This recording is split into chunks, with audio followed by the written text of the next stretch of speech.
Hello there. You're listening to the Box Office Show. I'm Ryan Hill. And I'm Dylan Johnson. Today we're going to be talking about the box office numbers from last weekend and our box office predictions for this upcoming weekend. And as a sequel to the Royal Rumble rant earlier this year, we'll talk about my experience at the grandest stage of them all, WrestleMania 40. Then we'll get Dylan's reactions as a non-wrestling fan to some iconic wrestling moments and matches that I've picked out for him.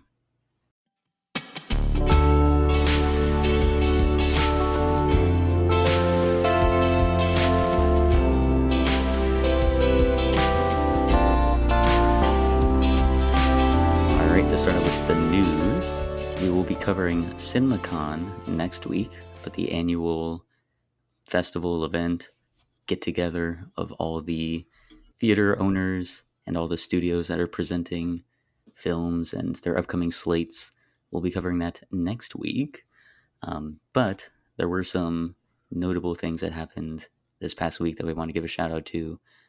Oftentimes we'll have to report the death of a famous film, TV actor, and it'll be quite sad. This time, not at all. We're not sad about it. O.J. Simpson is dead at 76. Good riddance. Passed away from cancer. And you're right. Good riddance.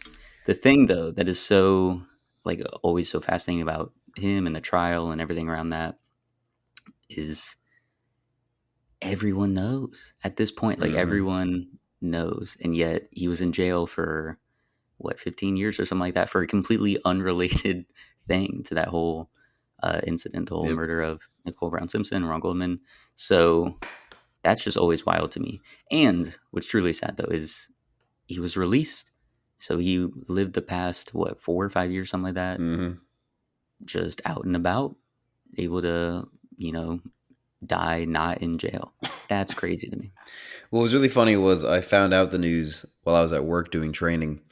I was sitting in the break room, and on the TV they had the sports channel on, and it was OJ had passed away, and he was labeled as OJ Simpson, former NFL player, passes away at 76.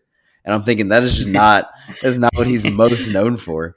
He's not most notably a former NFL player. Yeah, and it's fallen down the list of the. I think you could pull a lot of people our age and ask them who O.J. Simpson is, and none of them, a good chunk of them, will probably not know that he was an NFL player. They'll only know him from that murder, in the murder trial. Yeah. Or at the least, they would know. I mean, they'd know sort of the TV stuff because he turned Hollywood after his NFL career. So I'm sure he's most known for that. But then obviously, I mean, far and away, it's the trial of the century. Everyone knows that. But yeah, I found out on the toilet, and I thought that was apt for O.J. Simpson. But yeah, the thing I want to bring up, though, I think we talked about before on the show. I've always wanted to do an episode on it. People versus O.J. Simpson, American Crime Story. Have you seen that? Oh yeah, of course. We've talked about it. It's awesome. Yeah. It's excellent stuff, and truly mind-boggling. Because I mean, we obviously didn't live through that whole media circus as it was going on, but to see all the events just shown, all the twists and turns of that entire trial, it was insane. So that is a great series to go back and watch, limited series. And then I know there's a documentary, I think 2016, something like that. Came out around the same time. That was, OJ Made in America. I haven't seen that yet, but now I want to go back through and watch that. Because, again, it's just an insane moment in American history and definitely changed the landscape as far as media coverage and all that. So very notable. It's unfortunate, again, that he wasn't able to be brought to justice for that crimes. But I'm glad that the Goldman family was able to at least outlive OJ and can, even though it doesn't really bring peace or make up for anything, at least they don't have to walk around in a world anymore knowing that OJ is also out there walking around.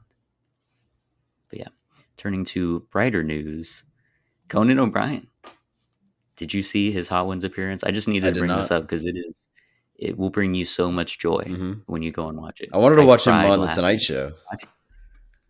I watched that too. Again, he's great. It's so hilarious watching him on because he just commands it.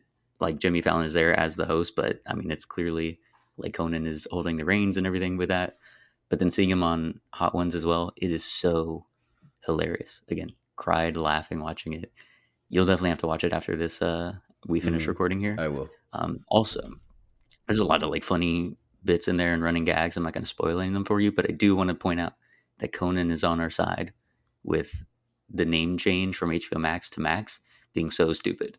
There's like multiple times he brings it up in the thing, Hmm. and one of them was he's like, "Oh, my new show is on Max," because people thought HBO was too popular, so they had to change it to Max. Um, I agree with him. We should just only call it HBO Max. Screw Max. I've never So once called it Max. It's always HBO Max. it's never happened. And so many like casual people or people that I'm talking to, like a lot of my coworkers are not like film majors, Hmm. and they also it's like only HBO Max. People refer to it as that, so I'm like, nice. People are not going with the stupid Max thing that they did. It truly will never make sense to me. It'll always be HBO But yeah, Max. Conan O'Brien, his new show coming on HBO Max, April 18th. Conan O'Brien Must Go, which is basically just the travel segments that he did from his old TBS show, which were always like the highlights are amazing. So I'm looking forward to that. And you got to watch this Hot Ones episode I again. will. Comedic genius. I will. Now we can do our box office breakdown for April 5th to the 7th. Coming in first place, to nobody's surprise, Godzilla x Kong: New Empire, 31 million with only a 60% drop from the previous weekend. Stronghold, Mm, Ryan. You like that? not as strong as I would have hoped, but it is a good hold. I mean, it was coming off a holiday weekend, I suppose, so it was expected to be a bit more of the dreaded 60% blockbuster drop. But Hmm. hey, it's doing well for itself, so I am very pleased with that performance. In second place, we had Monkey Man with 10 million. Hmm. Dylan, Yeah, bummer. I didn't even see it. you did not. Yeah, you didn't go support it. You're like, yeah, 25, 30 mil, something like that. I need to You didn't even carve out go. time to go to the theaters because I do want to see Monkey Man and I do want to see Late Night with the Devil before this next weekend comes out with Civil War coming out that I have to go see. So I got to start heading back to the theaters. I live so much closer now that I moved. I'm right next to the movie theater. It'll take me 2 seconds. I am just busy, I guess, very very busy. But I have more time coming up, and I'll commit more time to the new releases. I really want to see Late Night with the Devil. I've heard very good things. I mean, go see it quick because that one I That think one's gonna go is soon. Yeah. maybe having its last week. Yeah, Yep. this upcoming It week. might still be So, at Enzion, but if it's still at Regal, I'd rather just go to Regal. nah, because Enzian's about to have their the Florida Film Festival. So I'm Oh, you're sure right. all the screens are going to be locked up for that. Yeah, absolutely. After Monkey Man was Ghostbusters Final Empire with nine. Is it Final Empire? Is that what it's called? Yeah, I thought it isn't it? was No, Frozen Frozen Empire. Empire.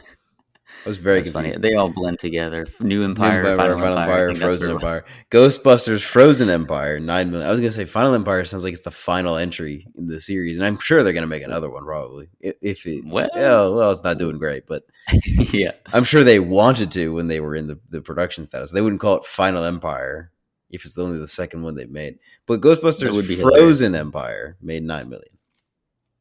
So yeah, we'll see if it does end up being the final installment. But yeah, Frozen Empire. Uh, in third place, The First Omen with 8.3 million in its debut, Kung Fu Panda 4 with 7.7 million, bringing its worldwide total to over 400 million. That's awesome. and Dune Part Two with 7.3 million. It's now over 650 million worldwide. So we have confirmation. If it stayed, again, we never know because the release dates are different. But I believe, with that whole holiday corridor, if it came out in November of last year, as originally planned, and part of my slate, Mm-hmm.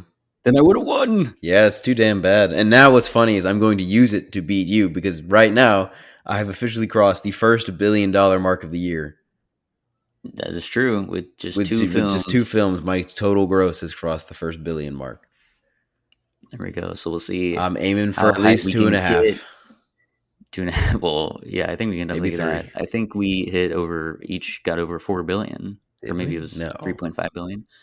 I think 4 billion might be the overall like high score crossing that Well, threshold. neither of us are Let going to me get go there look this back, year. but yeah, probably not. But who knows? The 3 bill mark I think is definitely possible. Yep. So we'll be reaching for that. But congratulations, you did cross your first bill. So Absolutely. way to go. After Doom Part 2 was Someone Like You with 2.9 million.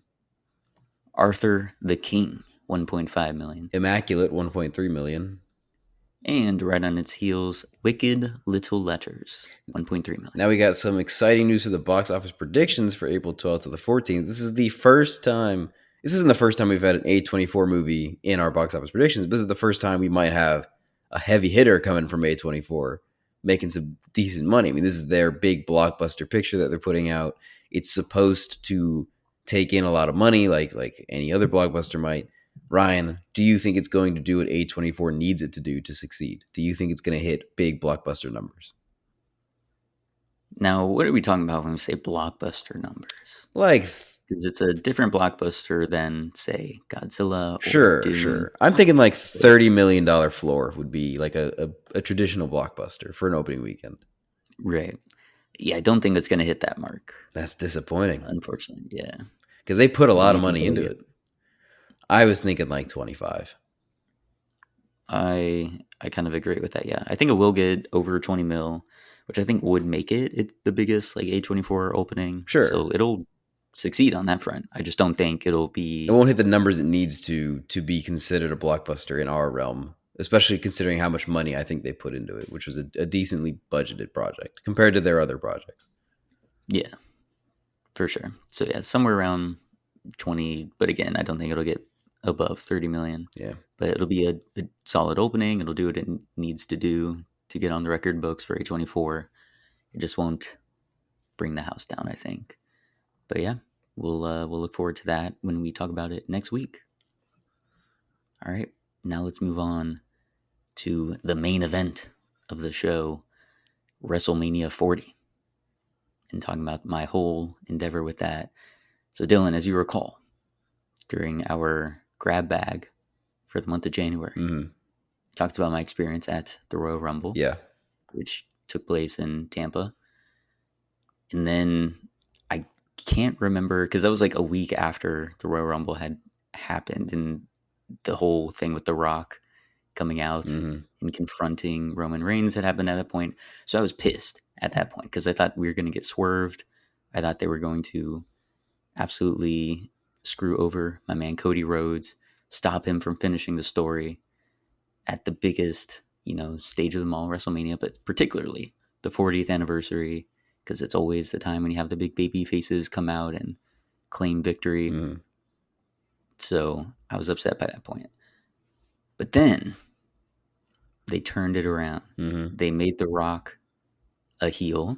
They leaned into the fact that he was trying to pull the strings and push Cody aside so he could have a main event with his own cousin, Roman Reigns. And they leaned into that storyline.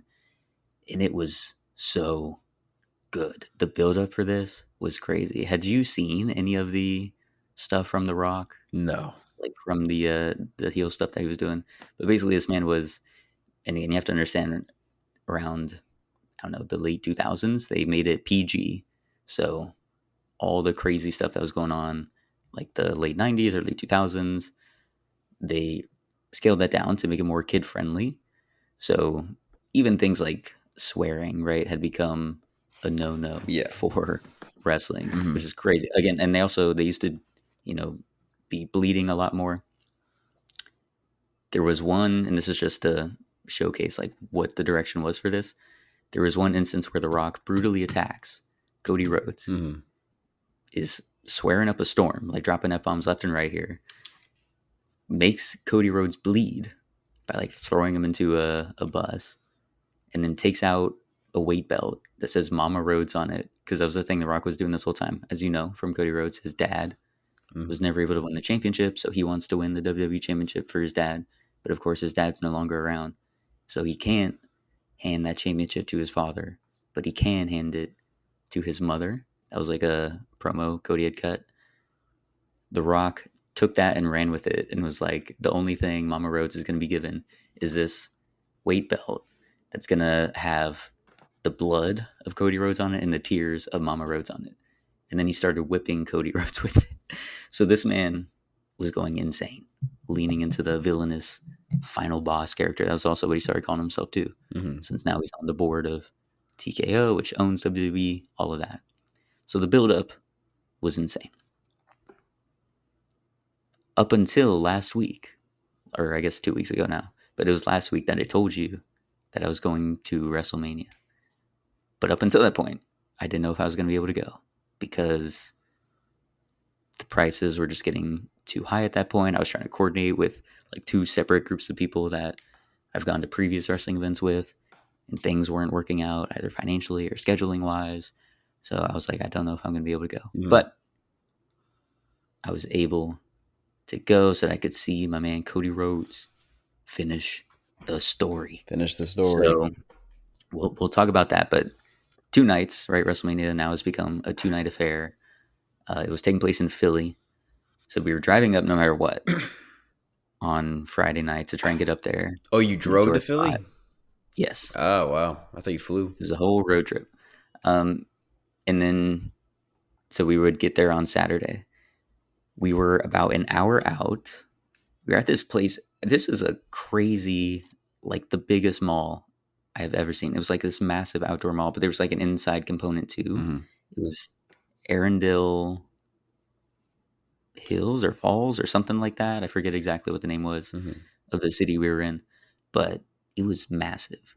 And we were at some like restaurant there, and it was an hour away from where we were going to stay, which is like Wilmington, Newark, Delaware, um, which is about 30, 40 minutes from Philly. So we were there and we were talking through what we were going to do because we are right. I mean, we would be there. We'd be essentially right outside of Philly for night one, but we had only gotten tickets for night two because that's when Cody and Roman would be doing the main event. Mhm.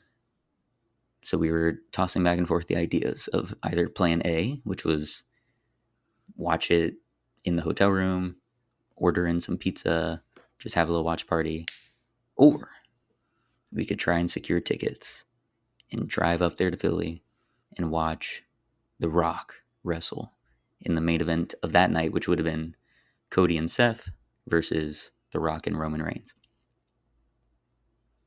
Here's the thing, Dylan. Yeah. When I'm traveling for whatever reason in a plane or in a car, it's really difficult for me to fall asleep. Really? Yes. That's crazy because I fall asleep like a motherfucker. I just knock out. Dude, when I'm in a bed, easy. Never had trouble getting to sleep.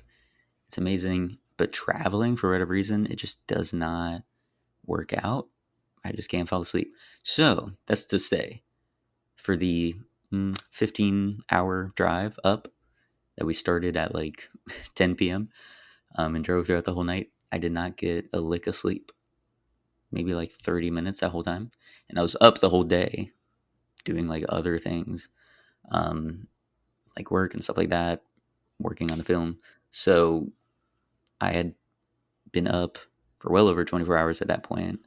And we were going to, this was what, 4 p.m., 3 p.m. I think we were having this conversation. Mhm. Show starts at 7 p.m. It would go until 11 p.m. Factor in the 40-minute drive back home. Factor in the hour of trying to get out of the parking lot, basically. So we were like, we're going to be pulling a crazy day You're coming close to on 36 such, hours awake. yes, A on day and a such little half. sleep. And so we were factoring that into it, like we're going to be so tired, but the energy in there, I feel like would keep us going. But that'd be a lot to contend with. Mhm. But ultimately, we were weighing the options. It was a split decision, but we were like, we got to go for it. It's WrestleMania 40. It's The Rock. Rey Mysterio was also wrestling that night, Your so I was like, I favorite? want to see him in person. Yeah. So I was like, you know what? Let's do it. Let's pull the trigger. Let's go. And I'll tell you what, Mhm. maybe it would have been nicer to stay in the hotel room because we at least would have been warm. It was so freezing on night one because Oof. we were going up north right to Philly. So I knew already it'd be cold, which is unfortunate. Again, like April and it being 50-degree weather. But at night, with the winds that were up to like 25, 30 mile per hour, something like that, Mhm. ridiculous. It was freezing. It was so cold. Oof. We're a bunch of Florida boys going up there. I mean, we had packed stuff, but we were not prepared for it to be that cold on night Mhm. one. And we weren't prepared to go on night one. So, I mean, I was bundled up. Ultimately, I did okay, but it was freezing. What's worse, I can imagine being all those wrestlers down there in half or a quarter of the clothes that we're in, having to wrestle in that weather. That's Yeah. unfortunate. But ultimately, it was great to be in there because we did get to see The Rock in person wrestle, and they went for a while. It was Mhm. like the second longest WrestleMania match, I think, of all time, or at least main How event long was it? of all time. It was like 45 minutes, that Jesus. match alone. But factor in their entrances, it was like an hour 10. Good They God. love to have their entrances, Roman and The Rock especially. But yeah, I mean, he put on a show. Again, the man's 51 years old. Yeah. Also, his look, you kind of saw it because I know you saw some of the highlights, but that was from night two. Mhm. Look up The Rock night one, WrestleMania 40, his like entrance gear. Okay. He looked so cool. The ring gear on that, he had this vest that sort of, and you saw it too. Like even back in the 90s, he would wear like the silk shirts. He switched over to wearing like the vests, sleeveless vests. So he brought that back for his heel persona during this latest run, and comes out with the shades, comes out with that like custom Brahma Bull, like People's Champion that was given to him by Muhammad Ali's wife, and then that vest looks so good. Are you Mhm. bringing it up? I'm trying Seeing to it? look for it. It's not popping up. Just It's keep not popping going. up. Yeah. So who else wrestled that night? So there were 7 matches that night. Um, Again, the main people that I guess would be relevant for you would be, I mean, seeing The Rock, seeing Rey Mysterio. Triple H came out and opened up the show. That was a big thing too, of the Vince era officially being done, because he came out and he's like, "Welcome to a new time, a new era. Welcome to WrestleMania." So that sent the crowd on fire. Um, so yeah, those I think would be the main people that would be relevant for you, that Mhm. you would recognize. I'm trying to think of any, because yeah, Gunther, Sami Zayn, you would know. So what did Rey Mysterio do when you were there? It was a tag team match Okay. between him and Andrade versus Santos Escobar and Dominic Mysterio, his son. So for the second time in a row, Whoa. he had a match against his son, who's right now playing as a heel. So they're like not on good terms at all. Mhm. Um, that was a funny match, though. That was definitely one of the gimmick matches where the finish was two people coming out in Rey Mysterio masks, but we don't know who they are. They're like massive as well, so it's like they're not the normal like luchador wrestling types. And then they pull off the masks, and it's Jason Kelsey Mhm. of the Philadelphia Eagles, and then another Philadelphia Eagles football player who I didn't recognize. But so they had them come out. So obviously the hometown crowd was like, "Oh snap!" So that was fun that they Yeah. had them come out.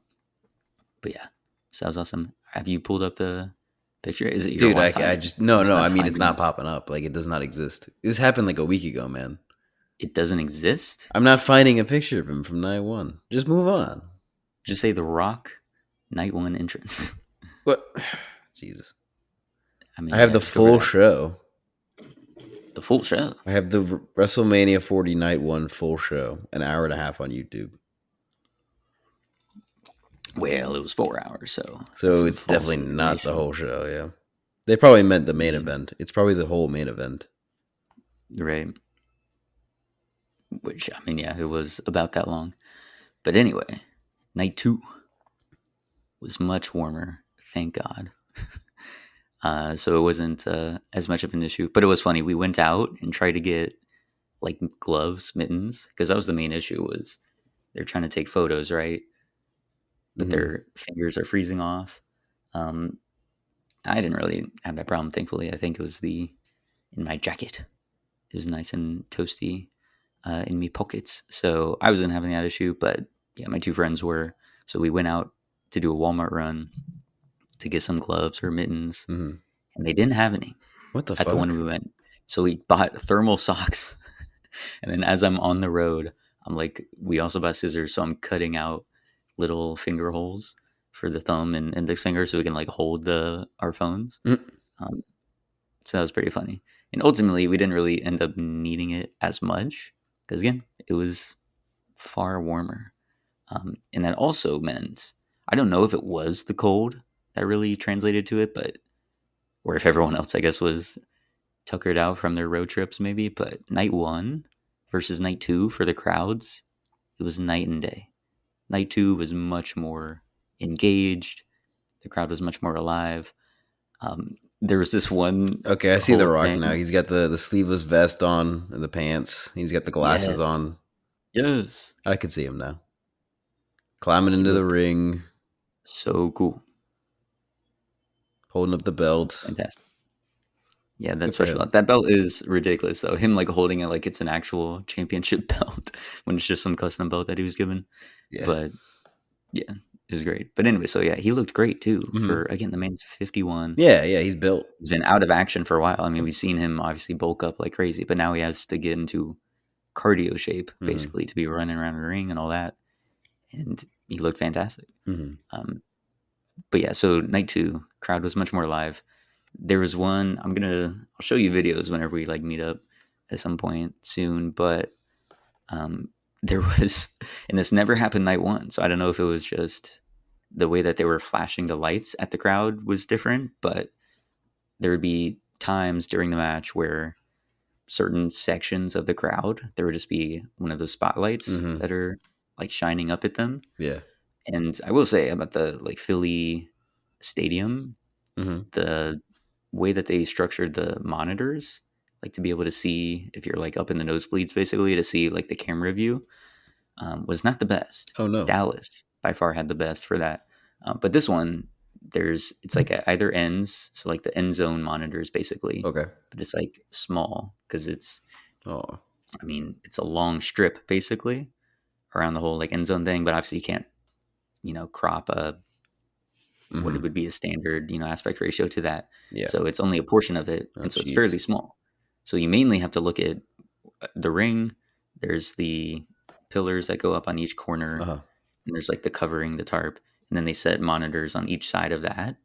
So each section, each direction can look at it. Yeah.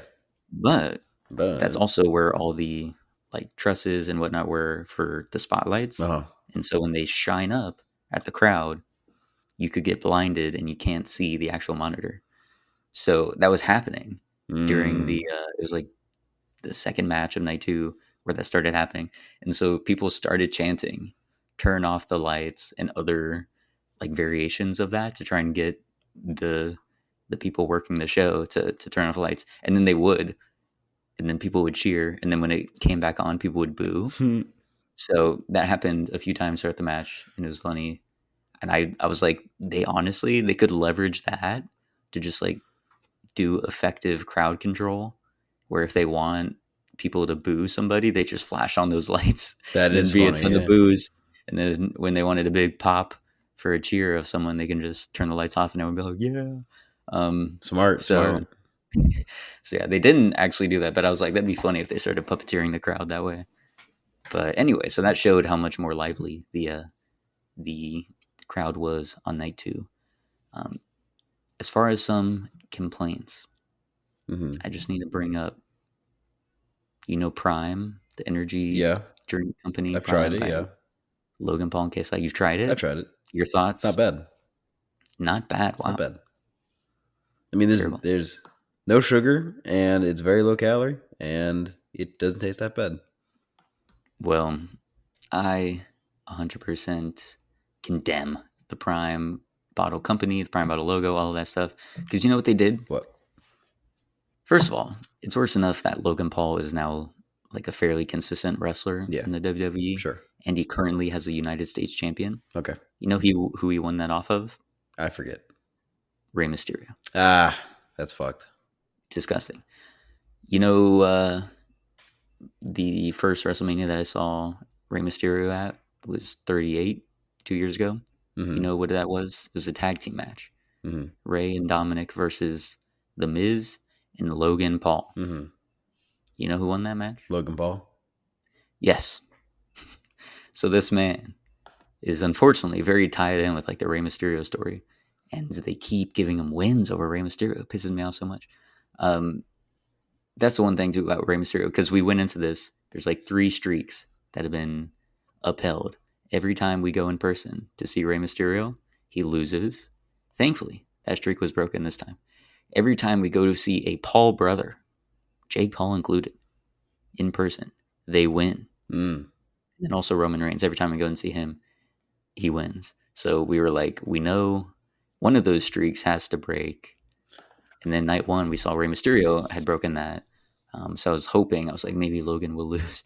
But regardless, his company, the Prime Bottle, they Mm-hmm. put that in the center of the ring Sure. in both nights. I thought it was just going to be a gimmick for like the Logan Paul match, but no, it was both nights. So I'm sitting there thinking, there's no way that we're going to see the culmination of Cody Rhodes' story, and we're going to have to see him pin Roman Reigns on top of a Prime Bottle in the middle of the ring. It's Disgusting. just a fucking logo. Who cares? I hate that. If it It's wasn't a that, it would just be a different fucking logo.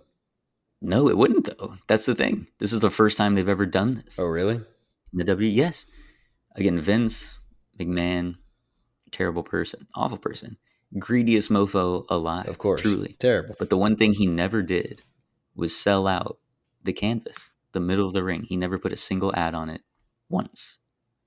Yeah, but do you know how much So money you could generate from that? you could, but that's what I'm saying. Like the fact that Vince, of all people, knows the dollar signs that could come in from that, and yet he chose to respect the ring and just let it be clean. I mean, credit to him at least for that one thing.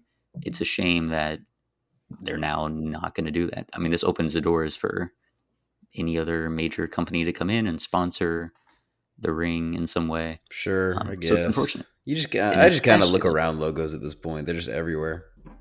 which is annoying, but it's in the middle of the ring, and they go to certain shots now that are like top down, so you can see the ring specifically. And I'm like, that's so Top down shot's stupid. I'll give you that. Because ugly. you I just hate can't it. see what's going on in a top down shot. Unless But even they're then, one's on top of the other for a pin, maybe a top down shot might look cool, but for the most part, top down shots do not work in any kind of fighting capacity. right? So that to me is a real shame, disrespectful to the ring. And again, I was like, ugh, just gonna. Anytime you go back and look at Cody Rhodes and Roman Reigns, and then you have to see that in there. Hate it for one of the biggest WrestleMania moments ever. Sure. But that aside, the main event of night two, Roman Reigns versus Cody Rhodes to finish the story. The way they set this up too, which was brilliant, was night one in that tag team match. If Roman Reigns and The Rock won, then match two, or night two, the main event of that, it would be Bloodline Rules, which doesn't mean a thing. No one knows what that means, but Hmm. basically it just means Bloodline can do whatever they want and Sure. interfere in the match. So what everyone was starting to think about was, who is Cody going to bring in to help him out? Hmm. Because he had Seth Rollins on his side in night one at least. But there are other people that have been burned by the bloodline all throughout this. So everyone was speculating as to who could be coming in to support Cody. And let's just say, I mean, you saw it. You saw Yeah, all I the, watched the highlights. Yeah. the returns and everything. So we'll talk about that. But the thing that got me to like look back at the ticket prices, because all right, so there's like 5 or 6 reasons that I wanted to go to WrestleMania 40. Hmm. The sixth was Rhea Ripley, who was in night one. She was a champion. She came out in night one, opened the whole show. Hmm. Rhea Ripley, also known as Mommy, that's her whole gimmick as well. Um, Look her up. She's like got this gothic aesthetic and everything. They're part of the Judgment Day, like an evil group at the moment, but Dominic's a part of that. Okay, I see her. Yeah. So to see her, to see the megastar with everybody saying L.A. Knight, yeah, he's great. L.A. Knight. And then because he was also night two, so that was great to see him versus AJ Styles. And then to see my boy Ray, of course, to see The Rock, and then of course, I mean the number one, of course, was to see Cody finish the story. But the very next one below that, Hmm. and the one that got me to check the ticket prices again, because I thought it was done. You know this. You knew I was like, I'm not gonna be able to go. Prices are too high. People are unable to go to it. Yeah. But then because of this, because knowing the bloodline rules were going to be in effect for night two, because everyone assumed, okay, night one, you have Cody lose somehow. It raises the stakes more, gives him more adversity to overcome in the second match. It'll make it hit that much more when he finishes a story. So then everyone's speculating about who can show up, right? Who's going to be there to be the Cody Avengers, basically, right? Like the end game, Avengers end game of this. Who's going to be on his side? So people were throwing out, we knew like the Usos, Jey Uso would be in there.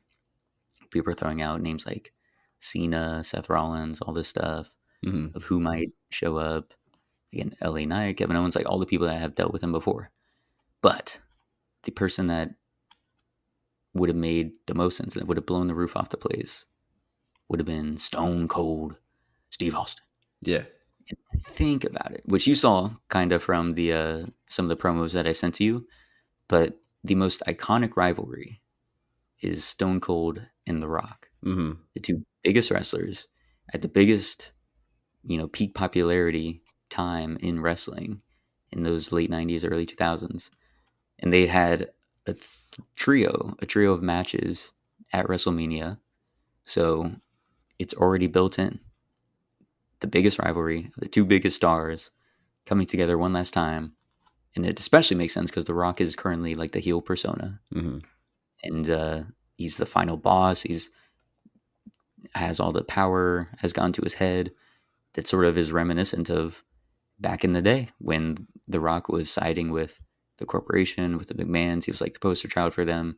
And you had Stone Cold as the anti-authority, anti-establishment figure coming in and tearing it down. Mm-hmm. So what better way to have the biggest WrestleMania of all time, in the biggest main event of all time, than having The Rock in there interfering. Everyone else has come and gone. There's no one else left. Who could it be other than Stone Cold? Then having the glass shatter, dude, Mm-hmm. it would have been an out of body experience. Literally, it would have been amazing. It would have been the biggest pop of all time. And so I was like, I need to be in the arena, in the stadium, if that happens, because it would be amazing, like a lifelong memory. So that's what got me to look back at the tickets. And I saw that they had come down a little bit. So it was more affordable. It made more sense. So then I talked to my boys again. I'm like, yo, let's reconsider this. Um, and we were able to, I was able to get them to come on board for it. We went up. Again, night one wasn't part of the cards initially, but then that obviously got on there. But I'll tell you what, it was one of the best decisions ever because it is so amazing. Being there in person when all that went down, it was electric, sensational. Again, it will be burned in my brain for the longest time. I'll need to show you again the videos too that have me like screaming in there. Um, it was fantastic. Mm-hmm. So not only did Cody Rhodes finish the story, but we got all those crazy run-ins like we thought.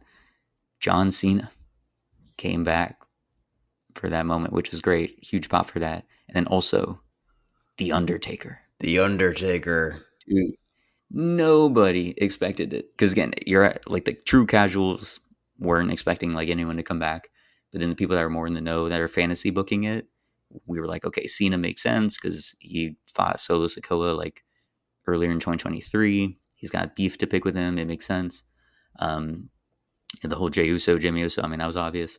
But we're like, who could be another person come out? Everyone thought it'd be Stone Cold. No one expected Undertaker. Dude, when Mm-hmm. that gong hit, the Undertaker gong, crazy. That has to be one of the biggest pops of all time. It was so loud. It was deafening. And then, he does the choke slam, blah, blah, blah. And then we go back to Cody and Roman as he finishes it. That's also great storytelling, which, by the way, you can sort of comment on because you saw Cody and Roman the first match. But that Mm-hmm. his move that he's trying to do when he hooks him under his arm and like does the twist, Yeah. that's called the Crossroads. He kept trying to do the Trinity, the Crossroads Trinity, in that initial WrestleMania match in 39. And then this time he kept trying to do it. And that's when the first interference would happen. And then he tries to do it again. He gets two of them done and he's going for the third. And then the interference happens again. So that was great too, that they built it up of like he finally can hit that third crossroads Hmm. and then does the pin, gets the victory. You have the whole celebration afterwards, like everyone's coming out. John Cena, all the baby faces, CM Punk. That was also amazing on night two, the whole opening match with Drew and Seth, and then having CM Punk interfere after Drew had already won, and then you have the cash in. All that stuff was great. Um, but it just felt, I mean, it was truly like a new era with Cody Rhodes being championed as the face of the company going to this new era. It was Hmm. beautiful to see. And then they had, again, this is why I brought up the Mama Rhodes before. They brought Mama Rhodes into the ring. I don't know if it was in that highlight reel. I hope it was, but you saw It her. wasn't, but I saw your video of it. Yeah. And you see him able to give it to her. And it just hit so much. Like I was getting choked up watching that because truly, I mean, this was such a long time coming. I mean, he's been since like '07 or '08, I think was his debut in WWE. Hmm. He's been in it for a long time. And obviously, ever since he was a kid, he's been part of the wrestling business. So, he's been dreaming of that forever. And to go off and have to, again, essentially leave WWE, create a whole rival company that ends up going south, not the way he wanted, coming back. And then after 2 years, after his return, being able to finally win, defeating Roman Reigns. And again, like what we had talked about before, of like, where the whole scripted stuff and the real life stuff, the backstage stuff Hmm. blend together. It was going to be Rock versus Roman. Like that was what they were building towards. They have this documentary that's going to come out soon called like Behind the Curtains and everything Hmm. of WrestleMania 40. But that was the plan. And it was because the fans were so behind Cody, screaming, we want Cody during that next event, that they were like, okay, we got to reconsider and pivot and allow Cody to finish his story and have his moment at WrestleMania 40. It was perfect. It was beautiful. Being there in person was amazing. Oh my God. Yeah, I'm so finish the story. I'm so glad you had a good time, Ryan. It sounds like you had a lot of fun and you get to live out your wrestling dreams once again, as you always do. And now we can look forward to another year of wrestling with Cody Rhodes as the champion. absolutely. That is my man. As he said in his promo, the Raw after WrestleMania, once undesirable, become undeniable, and now undisputed WWE champion. So good. Oh yeah. So amazing. What a story. But yeah. All right. Let's now talk about some of the promos and matches that I made you watch.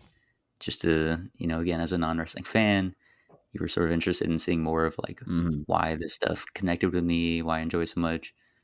Let's stay on Roman and Cody for the moment. So we're Sure. talking about the story. What I think now is a brilliant choice. Again, back then I was upset about it, but that's exactly what they wanted. Is he had the same build up. He's going to finish the story at WrestleMania 39. It made sense. It was the right time. It's a Hollywood ending. It was taking place in LA. Hmm. And yet Roman won after It's the 40 Rocky minutes, as finish. you They gave him saw. the Rocky. The what now? The Rocky. They gave him a Rocky finish, and then Oh, he yeah, ended yeah, in yeah. Philadelphia as the That's world champion. true. They did do that, yeah. They gave him the Rocky Um, story. so it was great to see that. I mean, again, they kind of weren't exactly planning that since they were going to shift to Roman and The Rock, but the long term booking of that absolutely makes WrestleMania 40 hit so much more. So in hindsight, that was a brilliant choice.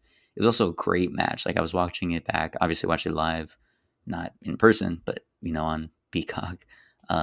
Watching it, it was great. I rewatched it again last week.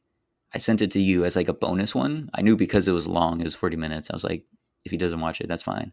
But I suspected you might want to give it a I go gave just it a because shot.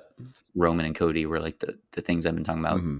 so much lately. So what were your thoughts on It this? was a long fucking match, and you know what? Fuck Solo.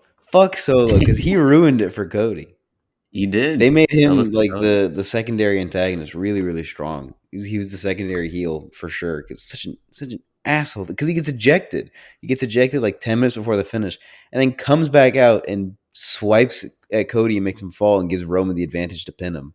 That's so Yeah. fucked, dude. That's so fucked. That's a great moment though. I had forgotten about that when I was rewatching, but hyping up the crowd because we know like they interfere in the matches a lot. That's how a lot of Roman's matches go. Mhm. So Solo getting ejected, was a great way to make people believe, oh, this could happen. Like Cody could actually do it because now no one's going to interfere. But then, of course, he comes back and takes it from him, screws Cody over. which is crazy. So, But that was a long match that they had. Like they were out there and they were really throwing themselves. It felt like neither of them were they're agile, but they're both just such big performers that they were just slamming into each other really, really strongly and doing the moves that they know. I mean, they were playing it up more than some of the other videos you had me watch. The other ones they were more focused on the actual fighting, and there were moments where Roman Reigns could go out and talk to his coach or whatever and like build up the story in front of the camera, that was and they had funny. people Do coming Paul out Heyman. to fight for them. They had the two people for Roman Reigns fighting the two people for Cody. Like they had like cheesy moments for sure. But when it was just Roman Reigns and Cody and they were just in the ring fighting each other, they were really throwing each other at it, and it was great. I like the table dive they did. That was great. Mm-hmm. Always love it when they bring in the tables. Mm-hmm. The announced tables always get wrecked. But yeah, again, I thought that the way they, and it's different, being in person. Obviously, you don't have the commentary, so that was different because yeah, I think like 38 and 37, I still haven't gone back and like actually watched those matches with the commentary over it. Mm-hmm. Obviously, the commentary can help guide the story and show like how you're supposed to be interpreting some of the events that are taking place because there is a lot of physical storytelling that they're doing, and so getting some of that additional context from the commentators can be nice.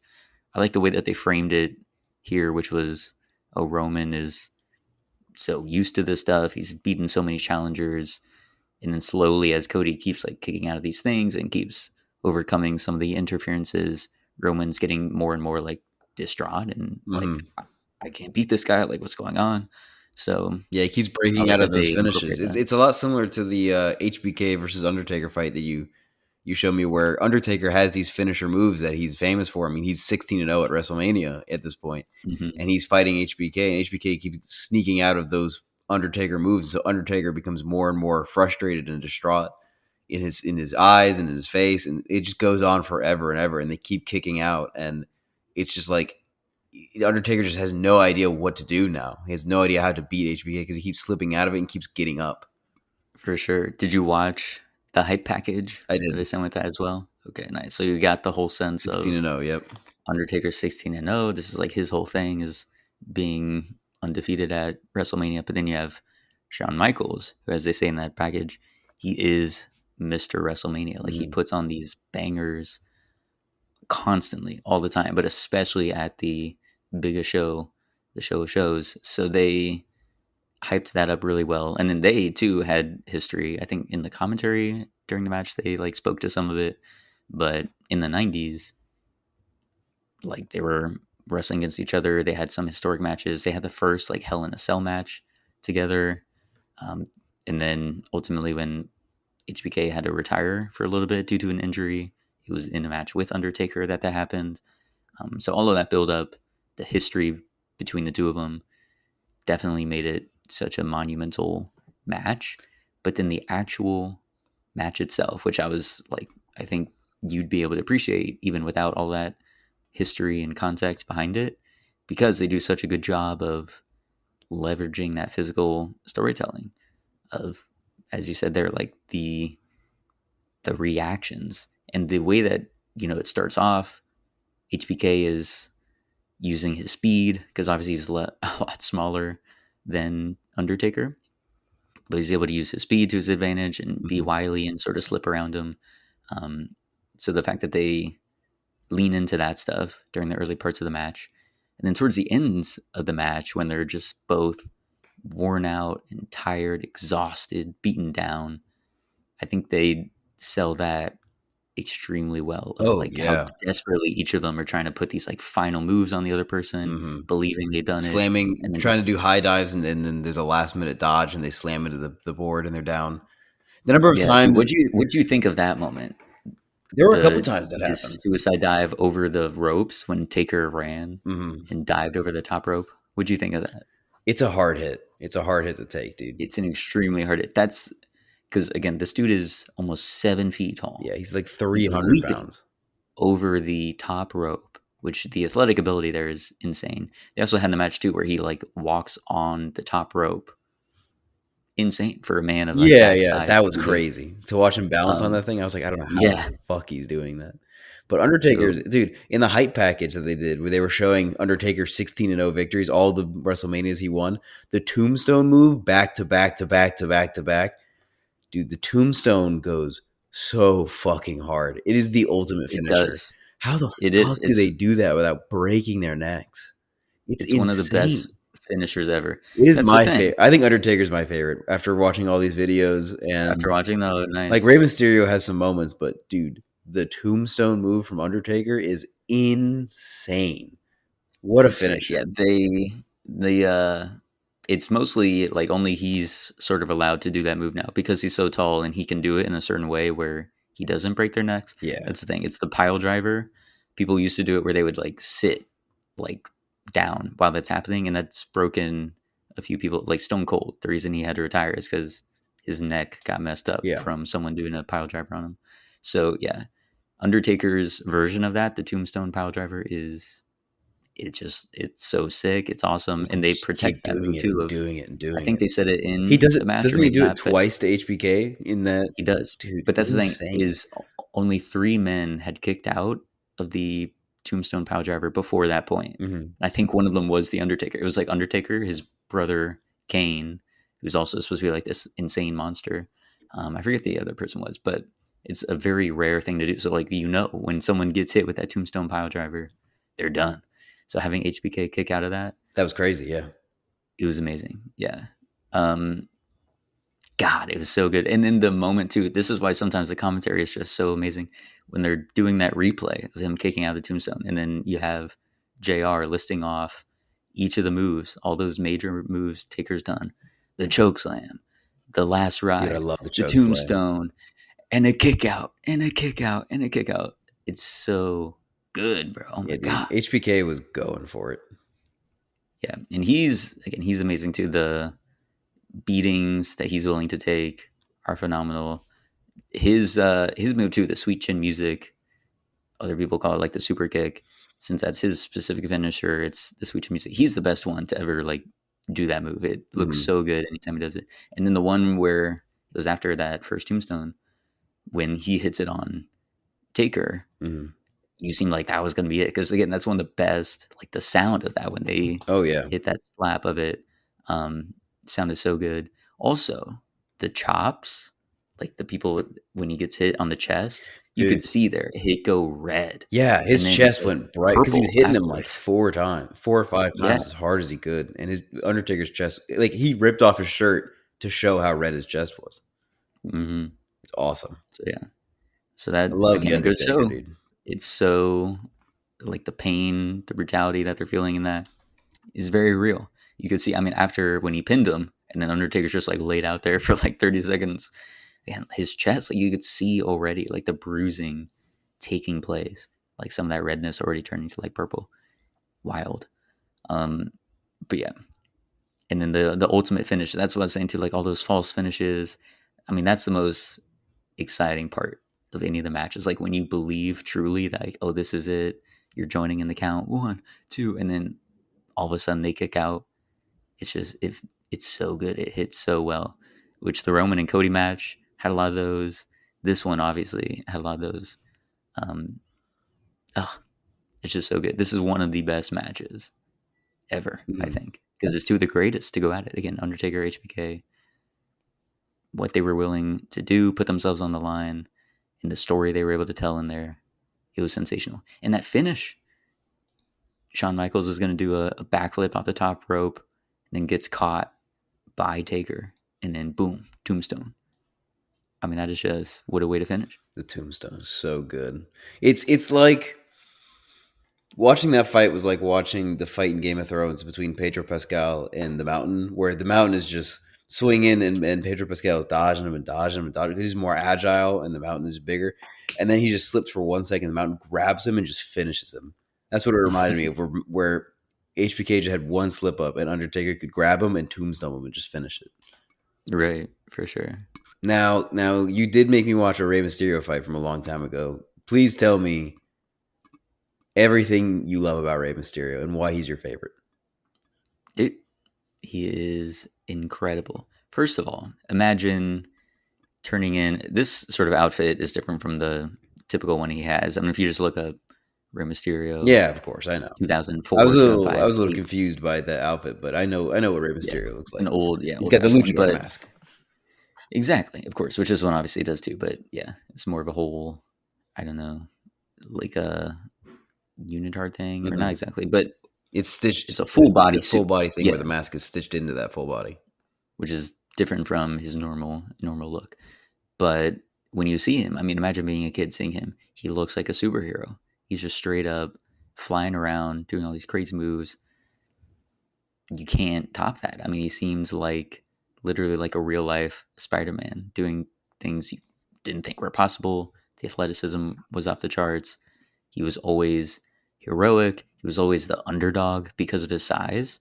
So again, there's look up Ray versus Undertaker, just like in Google Images, something like that. You should see like the face off there of just the size difference between him, who's shorter than us, and he's fighting against Yeah, that's these people that are crazy. almost 7 feet. That's So he always had crazy. that underdog ability, or that underdog trait to him, where he'd be overcoming the odds. And again, you can see it a lot here, but that is athleticism. Like he's always able to bounce around the ring, carrying the luchador tradition, the high flyer tradition.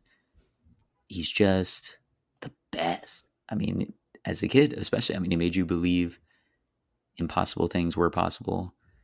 So that's why I always loved him as a kid. And even now, dude, he's 49 years old. Hmm. And I just got to see him last week at WrestleMania. Yeah. That's insane. He's still doing crazy stuff. I just on SmackDown last night, he was in a triple threat and he was doing these insane matches or insane moves rather.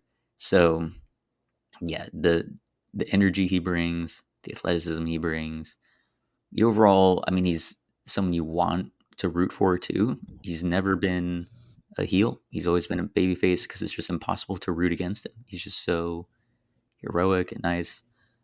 You want to believe in a guy like that. So that's why he was my favorite when I first started watching wrestling. Still my favorite now, even though again, I mean, I guess Cody Rhodes currently is like who I'm more interested in seeing in a match, but Ray is the all timer Hmm. number one. So this match in particular, I thought was a great one to show just because of that athletic ability. Again, certain things, which it's hard to, since you aren't as well versed in the wrestling, it's hard to see some of these moves as so crazy and distinct because you haven't seen so many of the like normal progression of matches and the normal types of moves that get done. But there were moves like we had never seen before getting done in this match, and that's a testament to both Eddie, who is also, I mean, one of the greats, but Ray and their particular chemistry with each other, Hmm. but also just their willingness to go out there, put their bodies on the line, and give a great story. This one too, Roman versus Cody. Since you watched that one, obviously that had the big heel versus babyface dynamic. Shawn Michaels and Undertaker was interesting because they're both legends, they're both beloved. You could kind of hear it too, where the crowd would break out into chants of HBK, like let's go HBK, let's go Taker, stuff like that. Um, so it was like completely split, and neither of them were really being like heel versus babyface. It was Hmm. just two legends going at it, and who do you want to win? This one definitely leaned into that heel and babyface dynamic, with Eddie just being a vicious, Yeah, dude. monstrous little guy. Trying to Just rip off his mask, just breaking his exactly. back over and over again. Do the back breakers on Rey Mysterio because he's so small and so light. You could just pick him up and throw him right on your. He's so agile too to do those Mm, moves. The times he threw him, exactly. just it was masterful watching Rey Mysterio throw himself around up along the ropes, up onto the top turnbuckle to do flips and shit. I've never Yes, sir. seen a wrestler do flips like that before in such an That's agile what I'm and smooth saying. with like immediately following a backbreaker is crazy. I know, yeah. But yeah, the in particular, like the backflip off the top rope, Yeah, that was crazy. DDT, And then slamming into insane. Roman and pushing him into the barricade. Is that what you're talking about? The Eddie, yeah, yeah, yeah. Eddie, yeah. That was Um, crazy. well, there was yeah that one, but the one where Eddie like he lifts him up, he hops onto the top rope, Hmm. backflips off of it, and then like hooks him under his arm, and then they crash into the canvas. That one was great. Yeah. And then the other major one was where he front flips over the ropes again. these people being able to like clear the ropes in one jump is insane to me. But then lands on Eddie and then does the move they call the Hurricane Rana, which is just a great name, first of all. But yeah, just essentially like hooking his head with his legs and then flipping behind him and flipping him over. Just amazing stuff. So yeah, the agility, athleticism on display in this match in particular were great. It also had nice stakes to it because it was Ray for his mask versus Eddie for his title. Um, so yeah, Oh, so and they if explained well in if the Rey commentary that Mysterio lost, he would have had to take off his mask. yeah, That's brutal. and so they explained sort of in the commentary there of like it can be a death knell for one's career if they have to take off a mask. So also here's a little history lesson. So this wasn't WWE, it was WCW, Hmm. which was the rival of WWE at the time. Um, WCW did make Ray take off his mask like a year later, I think, Damn, that's a cruel. year or two later. And then so there's a year or two where he wrestled without a mask. And then when he was going to do his WWE debut in 2002, he went to the Luchador Council and asked them because again, when you take off the mask, it's supposed to be like that's it. You don't get it back. And so he asked them if he could put on the mask again, and they let him do it because that's how much of a legend he was already. And then he debuted in WWE, and the rest was history. He became, I mean, the best luchador that certainly we had ever known. And then I think even in, I mean, in Mexico in luchador circles, he's widely considered one of, if not the best.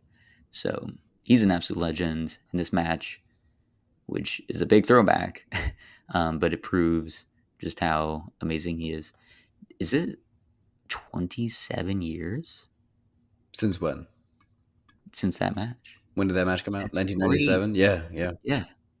27 years ago. This man's still doing it. He's still putting on bangers. Oh yeah. What a guy. What a legend. Yeah. Absolutely, bro. That's awesome. Good for him. God, 27 years ago. It was only 1997. Oh my God, we're getting old. I Oh know. my fucking God. But yeah. All right. So those were some of the matches. But again, wrestling is a lot more than just a match. There's the entrances, of course, which you saw there in the highlights of the WrestleMania XL. Um, and then there's also promos. There's the work on the mic where you get to craft your character, interact with the fans, and try and drum up interest and engagement in an upcoming match so that there's a lot more investment, that people will have emotions poured into it so that whatever the outcome is of that match feels like it matters. So I selected a few promos here as well for you to take a look at.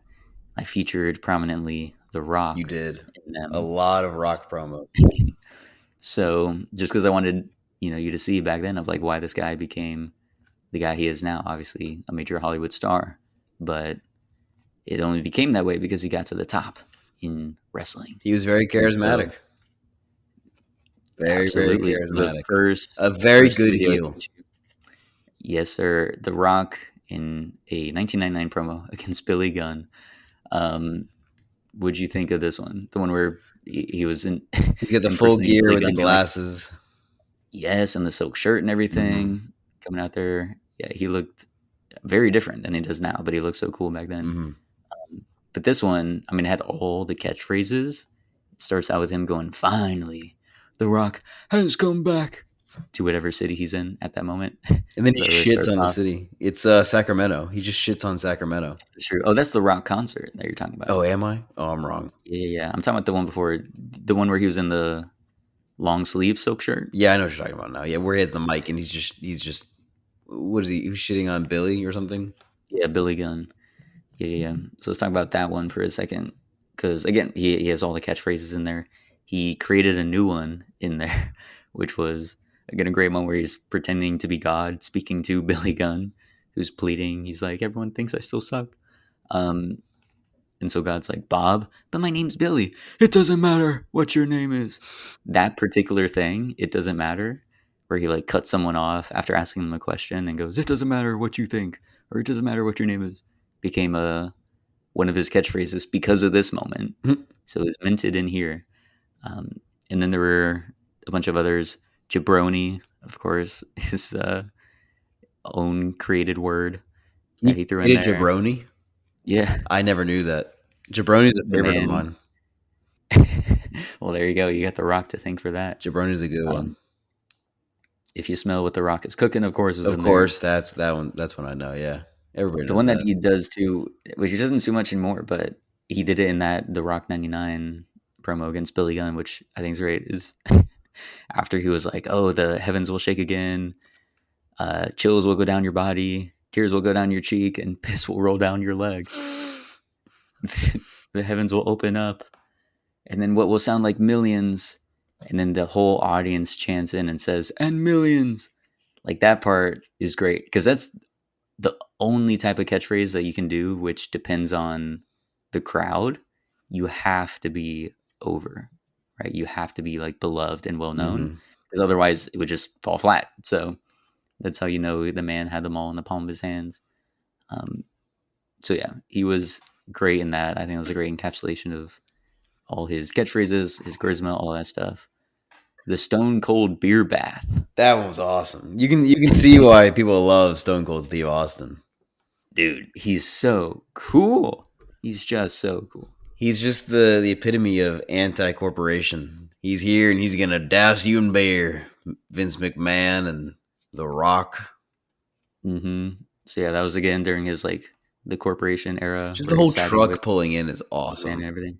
Dude, yeah, I know where it like hits that one part of the like truss with the WWE logo on it and it like slightly gets pushed out. That was insane to see. But then he shows up, drops a little bit of his thing. The SmackDown Hotel. That's the other thing too. The Rock. The whole Friday Night SmackDown. That's because of The Rock. That show was created and named SmackDown Mm. because this whole thing was check into the SmackDown Hotel. So then you have Stone Cold come out, say that stuff. I'll go to the SmackDown Hotel, roll right into room 316. He's just so fun. And then yeah, the beer bath, which obviously, I mean, his whole gimmick, like finishing match, and then he'll pour a bunch of beers out for everyone, crush him on his head and all that. But Hell yeah, that yeah. was sensational. That too. If you're ready for WrestleMania, give me a hell yeah. Hell yeah. There you go. I was like, you're not gonna leave me Sorry. hanging there. Sorry. There you go. And then we have the Rock concert. So that's This when one you're was a talking little about with bizarre for me. This Sacramento. one this one was one where I was like, I could see where some people would think he's charismatic, but I think The Rock is just being a little annoying here. But he in a good way. Like he's a good heel. But I'm really wanting to root against him. It's a good promo for Well, that's Stone good. Cold. That's what you want It for is a sure. good promo for Stone Cold. I think he is though. It's hard not to. But when he's in there and he's the best part of being in Sacramento is an hour and a half. I'm gonna leave Sacramento. Like all of that stuff, just the way he's able to get the heat from the crowd is so funny. When he's doing the thing with like, keep it down, hold your applause. When like Stone Cold shows up and he's like, hold your applause. It's just so hard not to be charmed by him in that moment. So he's a great heel, and it can. I mean, for you, it seems like it worked. If you're like, oh, I want to see Stone Cold beat this guy, but regardless, he's so entertaining doing his whole rock concert. It was a great moment too. The I'll be sure to come back when the Lakers beat the Kings in May. That's pretty good, yeah.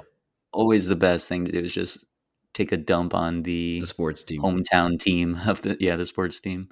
So yeah, he did great there. Also, I think it's great because this had the commentary of uh, Jr. and Jerry Lawler in there. Jerry Lawler, if you heard like the one guy squealing, like being happy, and being like, "Look at all the girls going crazy for The Rock." That dude makes The Rock's promos so much better because he's like fangirling over The Rock the whole time and is always like supporting him behind his back. So I thought that was also a Hmm. great showcase of how the commentary and especially how they have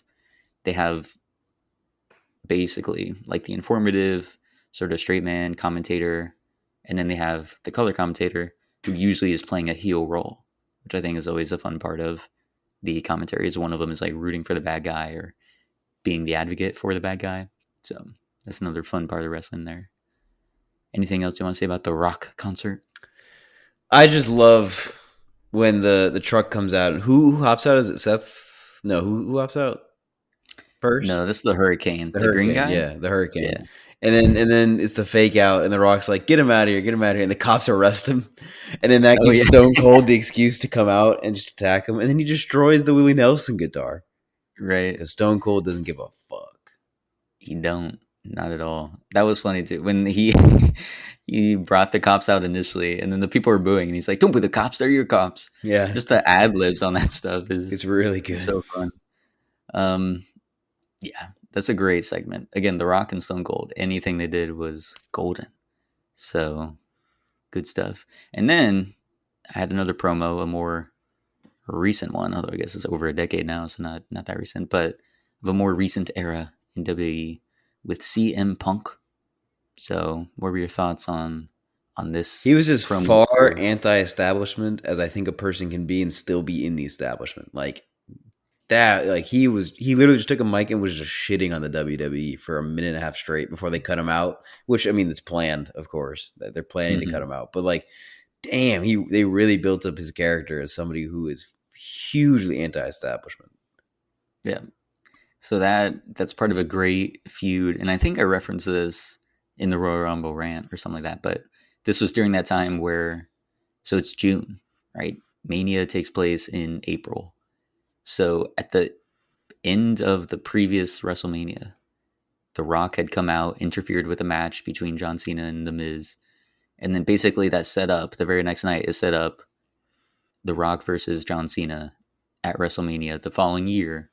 And they've never done that before, at least to my knowledge, of like setting up a WrestleMania the night after the previous WrestleMania. So CM Punk knew at this point that he wasn't going to be in the main event, and it was going to be The Rock, Dwayne Johnson. Mm-hmm. So the fact that, again, this is one of those great promos because, again, he's not going out there saying this stuff unless it's signed off on at least a little bit, but they're able to lean into the real frustration and aggression and stuff like that he would have. So it's both, it's not like planned, written for him, like he came up with this stuff. Obviously, it's approved, but it does draw on real life, and so that's what makes it great. Is it blurs those lines of like how much of him saying like Vince McMahon sucks and like I'm not pushed in the program, anything like that. I Mm-hmm. hate all these people that are getting put over me, like The Rock. How much of that is real and how much of it is fake? Yeah. You don't truly know.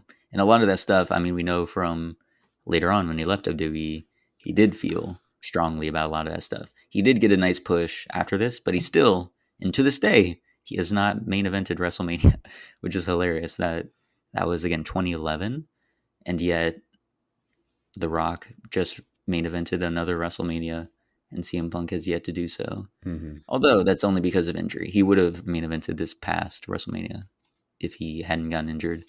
But so much of what he said there felt prophetic. Mm-hmm. Um, the only thing that I think didn't age well is him saying that I'd like to think the company will get better after Vince is dead, but it'll get taken over by his idiot daughter and doofus son-in-law.